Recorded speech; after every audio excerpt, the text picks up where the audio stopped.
ಎಲ್ಲರಿಗೂ ನಮಸ್ಕಾರ. Principal ಆಗಿನಲ್ಲಿ theory attendance ನ ಯಾವ ರೀತಿ ಅಪ್ಡೇಟ್ ಮಾಡೋದಂತ ನೋಡೋಣ.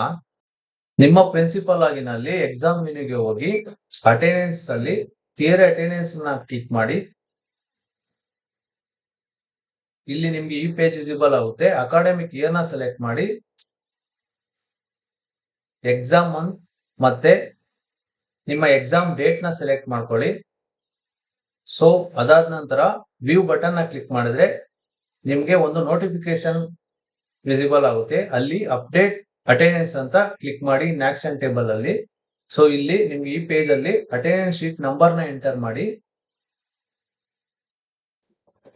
ನಿಮ್ಗೆ ಅಟೆಂಡೆನ್ಸ್ ಶೀಟ್ ಅಲ್ಲಿ ಎಷ್ಟು ಜನ ಸ್ಟೂಡೆಂಟ್ಸ್ ಇರುತ್ತೋ ಎಲ್ಲರೂ ವಿಸಿಬಲ್ ಆಗ್ತಾರೆ. ಸೊ ಇಲ್ಲಿ ನಿಮ್ಗೆ ಬೇಕಾಗಿರೋ ಸ್ಟೂಡೆಂಟ್ ನ ಸೆಲೆಕ್ಟ್ ಮಾಡಿ, ಇಲ್ಲಿ ಅಟೆಂಡೆನ್ಸ್ ಶೀಟ್ ನ ಅಪ್ಲೋಡ್ ಮಾಡಿ.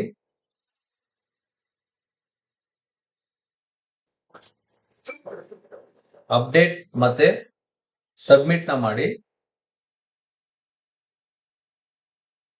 Are you sure you want to save the attendance details ಅಲ್ಲಿ ಎಸ್ ಅಂತ ಕ್ಲಿಕ್ ಮಾಡಿದ್ರೆ ನಿಮಗೆ ಒಂದು ಪಾಪ್ಅಪ್ ಮೆಸೇಜ್ ಬರುತ್ತೆ, ಸಕ್ಸಸ್ಫುಲಿ ಕ್ರಿಯೇಟೆಡ್ ಅಂತ. ಇಲ್ಲಿಗೆ ಅಟೆಂಡೆನ್ಸ್ ಅಪ್ಡೇಟ್ ಕಂಪ್ಲೀಟ್ ಆಯ್ತು. Thank you.